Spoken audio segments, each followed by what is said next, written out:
નરેન્દ્ર મોદી વાંદરા જેવો છે ને એવું બધું કહેવાય.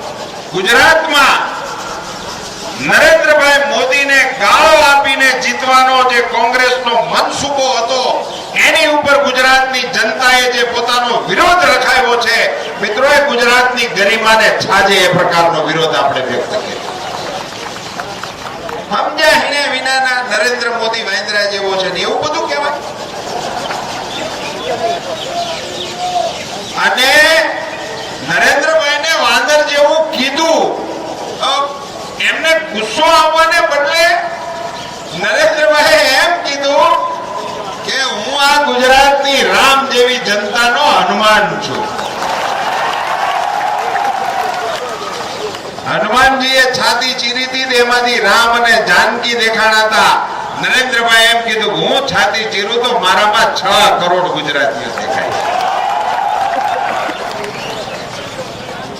હવે આ વાતને સમજ્યા હિણે વિનાના એમના માટેનો જે શબ્દ પ્રયોગો કર્યા મિત્રો, દિલ્હીથી આવીને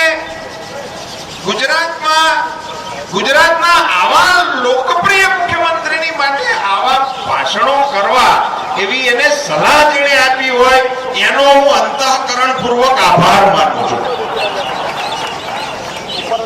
કે જેમણે, કારણ કે જ્યાંથી આવતા હતા એ મોટે ભાગે તો આનું લખેલું વાંચતા હતા, કારણ કે એમને કોઈને આમ સીધે સીધું બોલવાની ટેવ જ નથી. કારણ કે વડાપ્રધાન જેવી વ્યક્તિ એવું બોલીને ગયા કે ગુજરાતમાં પાણીની તંગી છે. 2012ની ચૂંટણી સભામાં ભારતના વડાપ્રધાન ગુજરાતની ચૂંટણી સભામાં એવું બોલે કે ગુજરાતમાં પાણીની તંગી છે, મારે નહોતા દાંત કાઢવા તો આવી જતા હતા. અત્યારે પાણીની તંગી, હવે અમને કોણ સમજાવે કે ગુજરાતે બહુ પાણીની તંગી ભોગવી છે. અમદાવાદથી પાણીની ટ્રેન રાજકોટ આવતી હતી, પણ એને એ ખ્યાલ નહીં કે આ બધા દિવસો જ્યારે ગુજરાતમાં હાલતા હતા ત્યારે રાજ્યમાં સરકાર કોંગ્રેસની હતી. એ વખતે આ પાણીની ટ્રેનો હાલતી હતી, પાણીની અછત હાલતી હતી.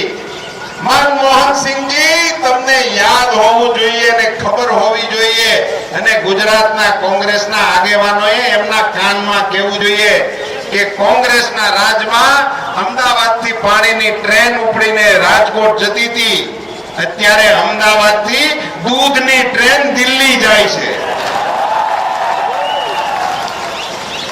આવડો મોટો ફેરફાર, પાણીને બદલે દૂધ, અને એ દિલ્હીને.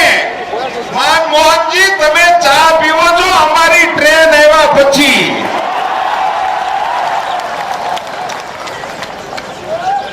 હવે આ કોઈ કીધું નહીં, ઓલું 80 વાળું પાણીની ટ્રેન વાળી ચીઠી કો કે મન લાગે નાખી દીધી છે, નહીતર આમ એ બોલે એવા નથી. પણ હવે ચીઠી કો કે જૂની નાખી દીધી હોય તો એ શું કરે? 80 માં પાણીની ટ્રેન 2012માં ગુજરાતના નર્મદાના પાણી કચ્છની ગાંધીએ પહોંચ્યા. હું આ ઊંચો હાથ કરીને હાલ્યો જાઉં તોય અંદરથી મને કઈ નડે નહીં એવડી પાઇપલાઈનો અહીંથી તે કચ્છના સીમાડા સુધી નાખી. હવે એને કોણ સમજાવે કે આ પાણીની તંગી વાળી વાત ન કરાય?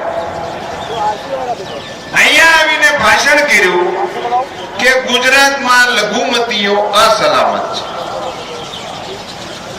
તમે દેશના વડાપ્રધાન છો, તમારી પાસે દેશના તમામ રાજ્યોના આંકડા હશે એવું હું માનું છું.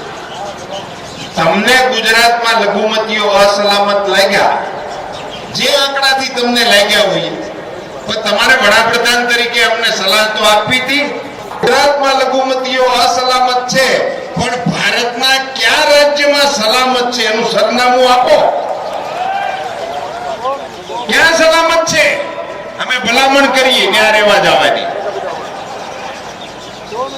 અસલામત છે, આવું વડાપ્રધાન હોય આવું બોલવા? મિત્રો, કોંગ્રેસના નેતાઓ એવું માનતા હતા કે આપણે ગુજરાતની જનતાને સપનાઓ વેચીશું અને ગુજરાતની જનતા આપણને મત આપી દેશે. હરીનભાઈ પ્રતિક્રિયા આપીને કીધું ને ઘરનું ઘર વેચવા કાઢ્યું છે.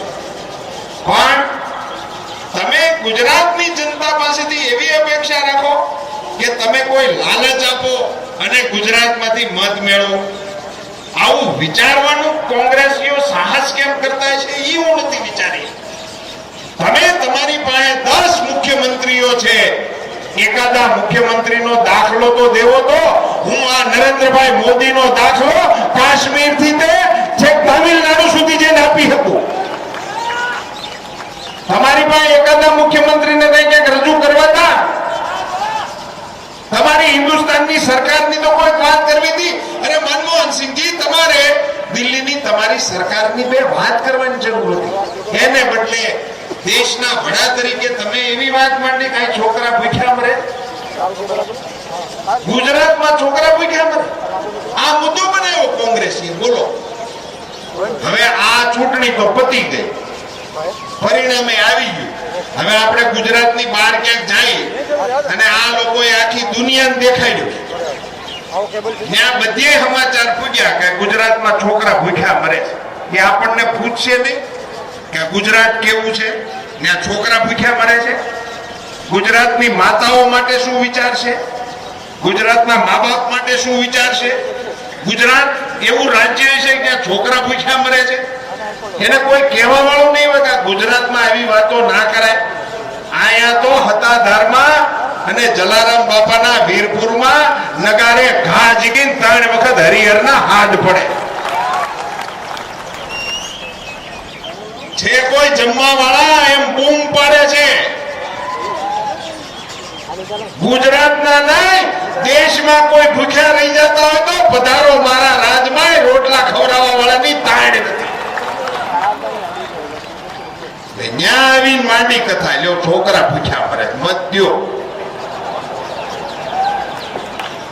હું તો જે મલકમાંથી આવું છું ત્યાં તો કૂતરી વિયાઈને એને ગલુડિયા આવે ને એને શીરો ખવડાવવાનો રિવાજ છે. ફળદુ સાહેબ આપણી કોરે છે જ ને, કેમ આણી કોરે છે બાપુ કે લ્યો. હા, ઘણા તો અમેથી ગયા હોતે હોય ને, અમે તો બહુ જલસો કરતા નાના હતા. હવે જ્યાં ગલુડિયાને શીરો ખવડાવવાનો રિવાજ જે રાજ્યના સમાજ જીવનમાં હોય, ઈ રાજ્યમાં જઈને છોકરા ભૂખ્યા મરવાની વાત કરી. ધિક્કાર છે કોંગ્રેસીઓ તમને. અને આ તો જેદી હોંઘા હતી તેદી શીરો ખવડાવતા હતા. અટાણે તો નરેન્દ્ર મોદીનું રાજ છે. જેથી વીજળી અમારે ઘેરે આવતી નહોતી, આ ઈ જમાનાની વાત છે. હવે જાતી નથી, પેલા આવતી નહોતી, હવે જાતી નથી. આવડા મોટા ફેરફાર થઈ ગયા, એની કોઈ ચર્ચા નહીં, એની અંગેની કોઈ પ્રતિક્રિયા નહીં. અને આવડા મોટા ફેરફારની કોઈ નોંધ નહીં ને આખું ટોળું રીખીને રાખ્યું ગુજરાતમાં કે ગુજરાતમાં કોઈ થયું જ નથી. તમે કેવા માણસો છો? આવી રીતે હાવ ચૂંટણી લડાઈ, યાર અમને મુશ્કેલીમાં મૂક્યા તમે. દુશ્મનો દાના હોવા જોઈએ. મૂર્ખ મિત્ર કરતા દાનો દુશ્મન હારો. આમાં ગુજરાતને બદનામ કરવાના ધંધા કર્યા. દેશ વિદેશમાં ચૂંટણીમાં તો કમસે કમ ગુજરાતને તમારે બદનામ કરવાની શું જરૂર હતી? એ બદનામ કરીને મત માંગવાની કોશિશ કરનારી ગુજરાતને ગુજરાતના મતદાતાઓએ જે પાઠ ભણાવ્યો છે ને મિત્રો, એ ખૂબ યોગ્ય રીતે ભણાવ્યો છે. અને તોય હજી દિલ્હી વાળા એના નેતા એવું કે છે કે કોંગ્રેસ જીતી છે. બોલો, દિલ્હીના કોંગ્રેસના નેતાઓએ આ પરિણામને કોંગ્રેસ જીતી છે એવું ગણાવ્યું. ભગવાનને હું પ્રાર્થના કરું કાયમ આવા પરિણામ આવતા રહે અને કાયમી જીતે છે એવું કીધા રાખે. શું સમજતા છે એક આપણને તો મગજમાં નથી.